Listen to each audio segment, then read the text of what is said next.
আসসালামু আলাইকুম। এই যে আমাদের সামনে দুইজন প্লেয়ার দেখতেছেন, একজন রেফারি আর একজন হচ্ছে আজকের অধিনায়ক। তো আজকে অধিনায়কের সাক্ষাৎকার নেবেন আমাদের ধারাভাষ্যকার মোহাম্মদ আলামিন হোসেন। আলামিন স্যার,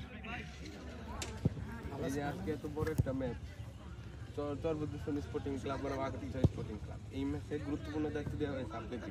আপনি এই দায়িত্বটা কিভাবে পালন করবেন?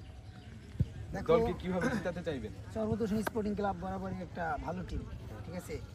তো তারা ভালো খেলবে আশা রাখি আমরা। তো সেই অনুযায়ী আমরা বেস্ট টিম সাজাবো আর ইনশাল্লাহ আমরা ম্যাচ জেতার জন্য খেলবো।